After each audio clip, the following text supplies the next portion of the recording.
Muito bom dia a todos. Bom dia. Sejam todos bem-vindos, amigos encarnados e desencarnados. Como eu sempre falo, uma honra e uma alegria servir essa casa e essa causa. Agradeço a oportunidade de estar aqui mais uma vez nesse nosso estudo continuado. Salve nosso Senhor Jesus Cristo. Amigos, o trabalho de hoje é uma junção de duas palestras que eu fiz de terça-feira em dias de trabalho mediúnico.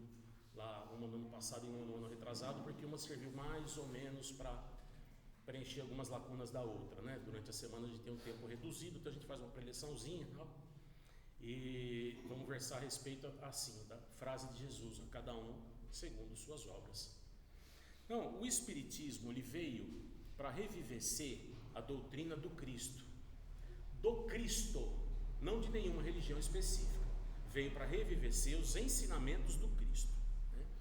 E o que o Espiritismo trouxe para a gente são leis universais, leis naturais, ou seja, leis da natureza, leis que já existiam muito antes da formação do planeta Terra. E a gente também aprende que nós não somos robôs, não somos assim uma linha de produção, né? A gente não nasce pronto, a gente nasce inocente, vamos dizer assim, e vai caminhando. A gente tem que evoluir, a gente tem que trabalhar para a gente evoluir, né?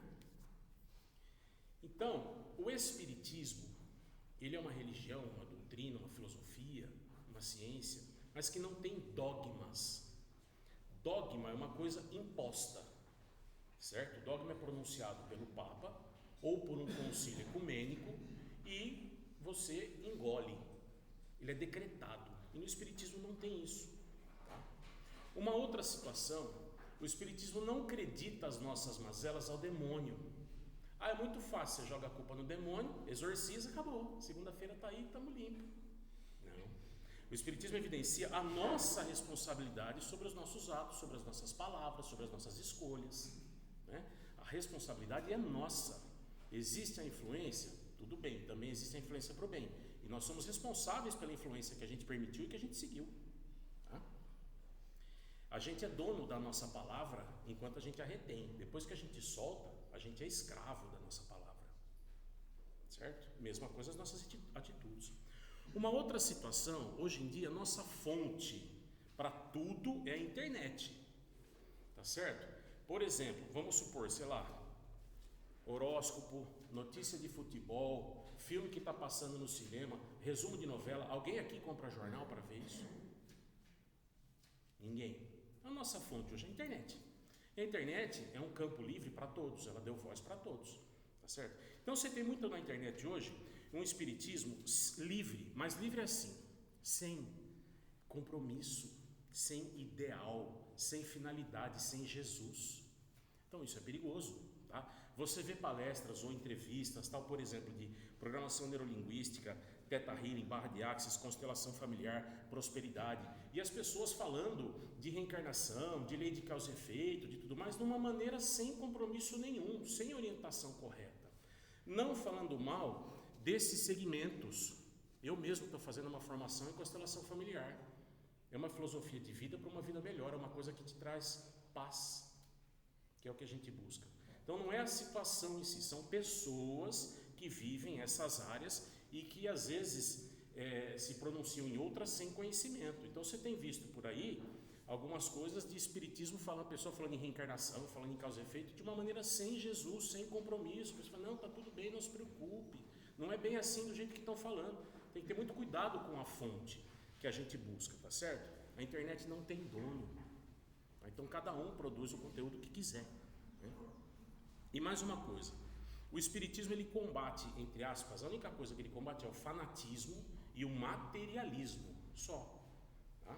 Agora, se a gente recuar no tempo, Jesus disse, olha, quando vocês estiverem indo, não levem 2 túnicas, ou seja, vai com a roupa do corpo.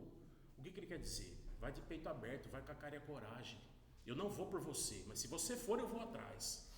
Mas a forma como ele está se pronunciando é um forte apelo contra o materialismo, ok? Então, estamos falando aqui sobre a cada um segundo suas obras, né? Se a gente pensar casa, carro, apartamento, diploma, posse, título, sobrenome, ações em bolsa, o que for, isso não dá acesso ao céu. Isso não dá vantagem nenhuma no céu. O que dá acesso ao céu é uma imersão na alma. É uma viagem interior, uma viagem para dentro de nós. Isso pode nos permitir acesso ao céu. Isso vem junto no autoconhecimento. O autoconhecimento é um conhecimento de si próprio, tá certo? Então a gente vai conhecer nossos medos, nossos traumas, nossas mazelas, nossos defeitos, nossas qualidades, nossos pontos a melhorar, nossos pontos a fortalecer, nossas possibilidades, nossos potenciais, tá certo? Quanto mais a gente se conhecer, mais a gente vai saber lidar com os conflitos, mais a gente vai saber como agir, como melhorar, como economizar isso, certo? Junto a isso vem, junto do autoconhecimento, já foi falado aqui por mim, por outros palestrantes, vem o conhecimento de quê? De tudo. Quanto mais você conhecer sobre tudo, mais você vai saber se conduzir, mais você vai saber resolver seus problemas, se antecipar, né? Mais rápido a gente vai crescer, com mais conhecimento de todas as áreas. E a prática da caridade, né? Que é a orientação de Cristo e dos Espíritos. Tá? Então seria um tripé, né? Sócrates disse, 2.500 anos atrás, conhece-te a ti mesmo e conhecerás os deuses e o universo. E isso já estava lá no homem do pátio interno do templo de Apolo lá, né? Conhece-te a ti mesmo. Então se a gente se conhecer, a gente vai estar conhecendo os deuses e o universo, ou seja, a gente vai conhecer a lei, a gente vai conhecer tudo. Deus não está dentro, em cada célula, né? O que ajuda no processo? A gente entender que evolução não se dá por procuração, evolução não se dá por decreto. Precisa ter empenho nosso, precisa ter esforço nosso. Você tem que botar energia, certo? Você dá uma festa na sua casa, um monte de convidado. Aí o que sobra depois? Sujeira, bagunça, tudo esparramado, cadeira, mesa fora do lugar, louça para todo lado, quintal sujo, tá certo? Copo, prato, enfim. Se você deixar do jeito que tá, só vai piorar. Que vai vir poeira, a comida vai começar a cheirar, e juntar mosca, juntar bicho, quer dizer, a coisa só piora. Você tem que botar uma energia para que aquilo volte para o lugar. Assim é o universo. Essa tendência à desorganização chama-se entropia. Você tem que botar uma energia para fazer que aquilo se organize. Então é assim na nossa evolução, na nossa caminhada. A gente tem que pôr energia. É o que eu falei sobre Jesus. Ele fala, eu não vou atrás de você. Eu não vou te levar, mas se você for, eu vou atrás. Tá? Então, Paulo, na primeira carta aos Coríntios, capítulo 4, versículo 2, ele diz, além disso, requer-se nos dispenseiros que cada um se ache fiel. Ou seja, que cada um faça a sua parte. Se a gente imaginar uma orquestra, um monte de músico, tem lá os metais, as cordas, os instrumentos de sopro, tem os tímpanos, tem isso, tem aquilo. Se um instrumento, desafina, pode comprometer o trabalho todo. Uma peça fora do lugar. A gente teve há 2 semanas atrás, fez 1 ano daquele avião da Voipaz que caiu aqui em Vinhedo, matou lá 60 e poucas pessoas e tal, né? Em tudo que é um avião, esse era um avião de porte médio, mas tem alguns gigantescos por aí. Uma peça pode comprometer o funcionamento e mata 200, 300 pessoas, gente. Uma peça fora do lugar com a manutenção errada pode matar, tá certo? Então, que cada um permaneça fiel, quer dizer, que cada um faça a sua parte, segundo Paulo. E na obra do Evangelho de Jesus é imprescindível que a gente se comprometa com as nossas atribuições, com a parte que nos cabe. Ninguém é insubstituível. Ninguém. Então, mas enquanto a gente estiver investido de alguma função, que a gente faça o nosso melhor. Nós somos substituíveis, mas enquanto a gente está lá, a gente está no papel principal da nossa vida, que a gente faça o nosso melhor. A gente vai ser substituído um dia. Um dia. Eu conheci essa casa já sem a presença do vovô Antônio. Eu comecei a frequentar em janeiro, ele desencarnou em 1º de maio, eu não o conheci. A maior parte desse tempo ele permaneceu internado. Mas ele não fez essa obra para ele. Até porque isso é um projeto do plano espiritual, ele foi o executor do planeta Terra. Mas ele tinha consciência disso, ele não fez para ele. E segundo o relato de alguns, ele falava, filho, comecei isso aqui com 4 cadeiras. E olha o que é hoje. Energia, energia, energia e mais energia. A dele e de muitos ao comando dele, né? Então, ele tinha ciência de que ele não fez isso aqui para ele. Ele tinha ciência de que ele seria substituível. não em nossos corações, mas que a casa era para continuar, independente dele. A gente vê por aí hoje em dia, muito legal, você fala, aquele que cuida de você não dorme. Ele vai solucionar todos os seus problemas. Ele está te preparando um lugar melhor. Basta que a nossa fé seja incondicional. Perfeito. Mas a fé, ela não endossa a preguiça. A verdade não coaduna com a imprudência. A verdade não coaduna com a negligência. A gente tem que substituir desânimo por atitude. A gente não pode ficar parado esperando acontecer. Deus está preparando um lugar para mim, vou dormir mais um pouquinho. Está fazendo isso errado. Nós somos substituíveis, ou seja, a nossa obra vai continuar. Seja o que for que a gente estiver fazendo, de alguma forma ela vai ser continuada. Eu não fui importante naquela casa, mas se você participou, trabalhou por pouquinho, seja você deu alguma contribuição na continuidade do trabalho, na continuidade da casa, né? Então, gente, somos substituíveis, mas devemos nos comportar como imprescindíveis, dando sempre o nosso melhor, vibrando com Jesus pelo que a gente faz, colocando intenção, colocando empenho. A gente tem que desistir, esquecer, parar de alegar culpa, alegar inibição, alegar defeito, para fugir da responsabilidade. O que se arruma de desculpa para não se trabalhar? Não estou falando só de trabalho espiritual, não, para um monte de coisas, para não se fazer as coisas dentro de casa, enfim. O que se alega de desculpa para empurrar com a barriga, como se diz, né? Emmanuel diz: até o boi, para servir no arado, estando com as patas de lama, tem que ser fiel. Até o boi no arado tem que fazer a parte dele, inconscientemente. É para ter a ideia, ele não está jogando a responsabilidade nas costas do boi, ele está falando que, olha o nosso papel, que já alcançamos a razão, comparado com o boi. O boi ainda é instinto, ainda é comandado, ele faz aquilo porque ele é mandado, mas até ele, inconsciente, tem que ser fiel. Imagina nós que já alcançamos a razão, a responsabilidade. Cada um fazer a sua parte. Colaborador não nasce pronto. Da mesma forma que eu falei que a gente tem que evoluir, que a gente nasceu inocente e vai seguindo a caminhada que tem que evoluir, colaborador é a mesma coisa. Você contrata um funcionário, ele não sabe o nome das pessoas, não sabe os procedimentos, não sabe os corredores, não sabe nada ainda. Ele vai aos poucos, ele vai errar, ele tem que ser acompanhado, tem que ser... Mas vai chegar um dia que você vai contratar um funcionário e vai chamar aquele lá e falar, agora você ensina. Não nasce pronto. Filho não nasce pronto. A única coisa que basicamente ele aprende em poucas horas é que se ele chorar alguém acode. Mas ele não nasce sabendo isso.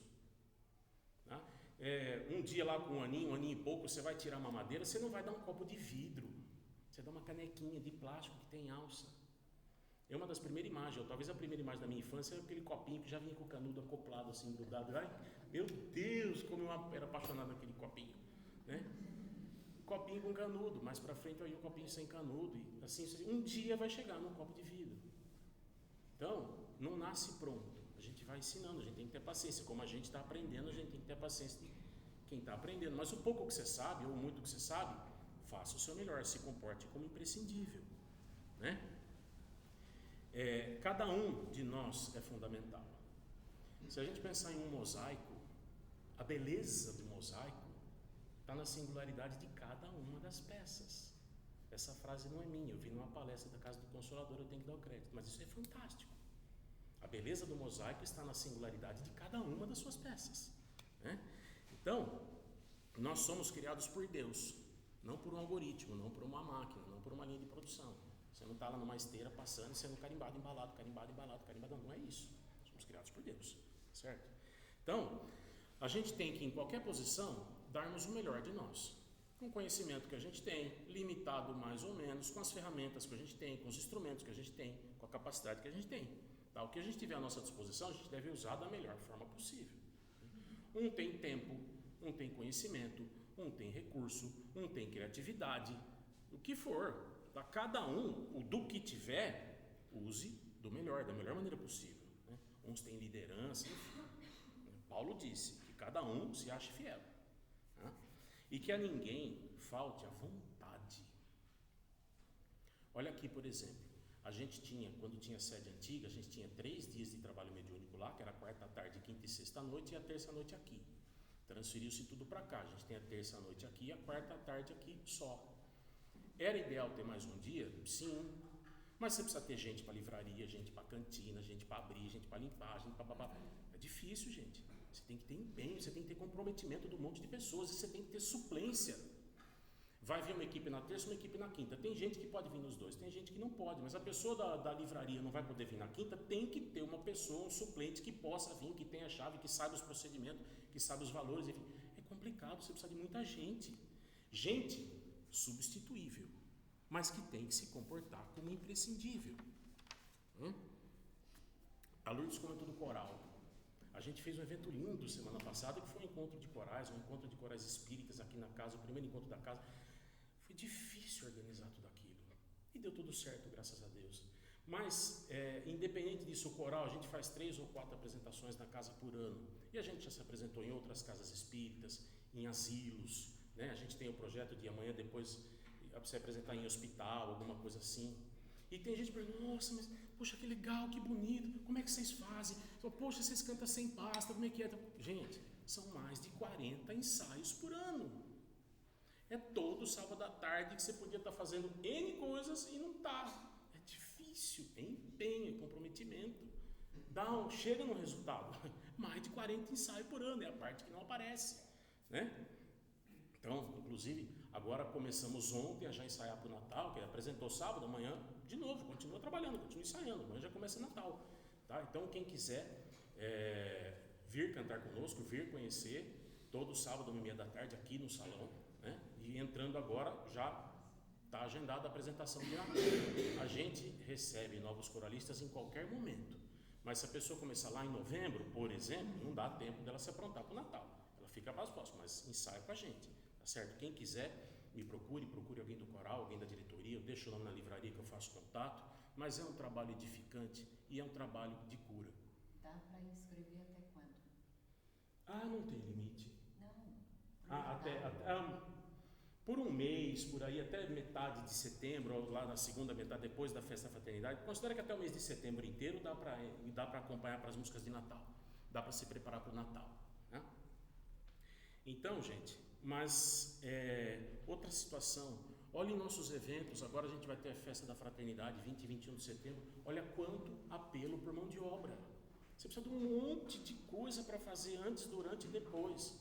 E você tem um monte de situações individuais. Então a pessoa fala, eu quero trabalhar, o que eu faço? Você fala, nem sei. Mas calma que você tem que ir filtrando, peneirando. Você depende de um monte de barraqueiro passar a situação. Você tem um monte de compra, você tem que administrar doação e segurança lá fora. Outras casas que vão trabalhar, participar, você tem mesa, cadeira. É difícil porque é muito volume de tarefas. Então olha quanto apelo por mão de obra, porque precisa-se de pessoas substituíveis, mas que se comportem como imprescindíveis, né? E aí eu pergunto, a gente está sendo cristão ativo na hora do conforto ou na hora da necessidade? Ou a gente está sendo ativo, a gente está sendo por ser, porque eu sou, porque essa é a minha tarefa, porque esse é o meu papel, porque eu tenho que dar o meu melhor. É uma reflexão importante. Outra situação, gente, existem trabalhos que infelizmente não são valorizados, não são prestigiados pela sociedade, tá? Que são nobres, que são meritórios, mas que não são vistos. Pessoa que cuida de idoso dentro de casa, sem remuneração. Tem gente que é cuidador e trabalha com isso. Estou falando de gente que cuida de pai, mãe, acamado, enfermo, gente que cuida de irmão, de filho, mesmo de pai e mãe com necessidade especial. Isso não aparece, isso aparentemente não tem valor. Quem cuida de criança, quem tem filho sabe qual é a mãe que nunca surtou. Literalmente, né? Qual é a mãe que nunca surtou? Quem cuida de um lar, gente, o trabalho dentro de um lar não acaba. Você trabalha, vem de sexta, sábado, domingo, segunda, você fala, mas tinha que ter um sábado e domingo? Como assim? O que aconteceu que hoje é segunda-feira? Roubaram meu sábado e domingo, eu não vi. Porque é assim, você fica louco dentro de uma casa. Você começa num cômodo, percorre, quando você consegue acabar, aquele cômodo já está gritando de novo. Você fala, mas como assim? Eu estou sozinho dentro de casa. Aí você fala, saci, bagunçou lá, está desfazendo, eu estou fazendo e está desfazendo. É curioso, mas só quem vive isso é quem sabe. Trabalho de limpeza, trabalho de vigilância, trabalho em agricultura, são trabalhos nobres para Deus, mas não são vistos. Eu vivi uma situação, a empresa que eu trabalhava alugava uma sala dentro de um prédio de uma associação de classe, tá? E ali tinha muito movimento, cursos de especialização, mas tinha muito movimento. Uma ocasião, o pessoal contava, a faxineira limpando o banheiro dos homens, entrou um homem, urinou, lavou a mão e saiu.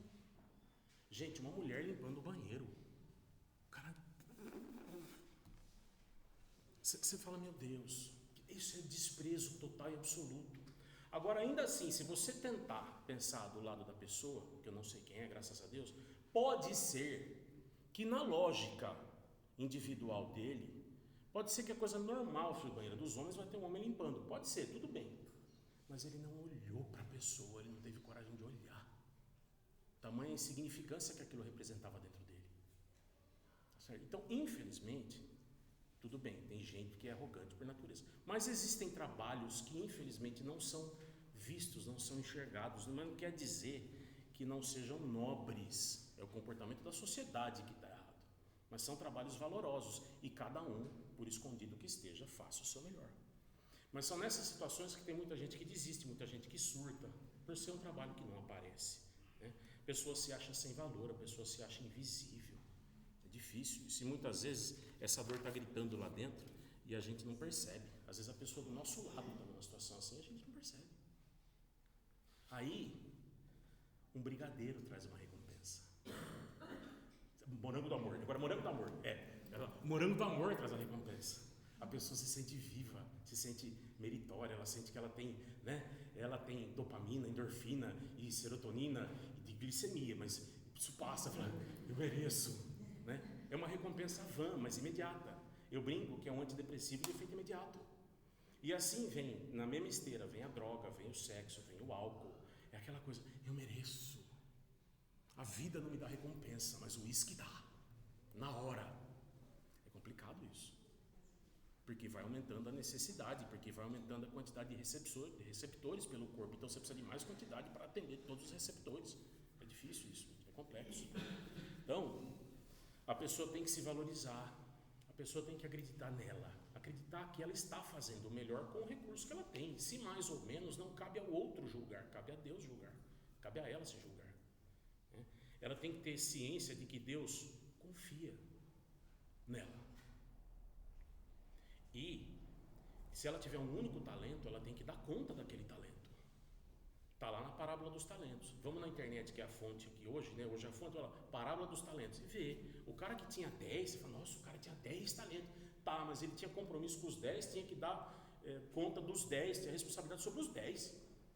O outro tinha um só, mas tinha que dar conta daquele. Você tem só um, tá? É nesse um que Deus confiou em você, você tem que dar conta desse um. Porque pode ser que em outra vida você já teve 2 ou 10 e não deu conta, fez besteira. Então agora você vai ter um, dê conta desse um para merecer mais.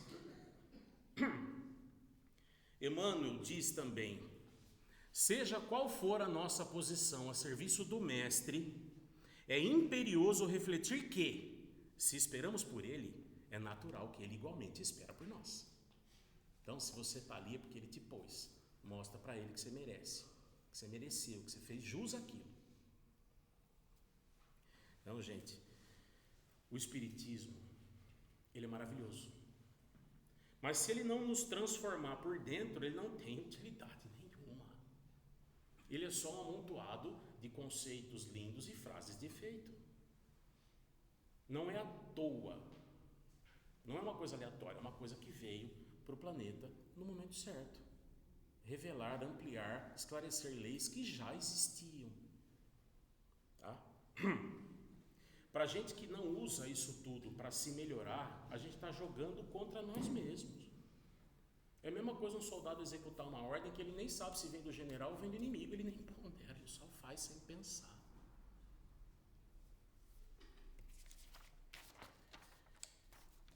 Mateus capítulo 16, versículo 27. Porque o Filho do Homem virá na glória de seu Pai, com os seus anjos, Então dará a cada um segundo as suas obras. Essa é a nossa pincelada de hoje. Um bom domingo e uma boa semana a todos. Muito obrigado. Que assim seja.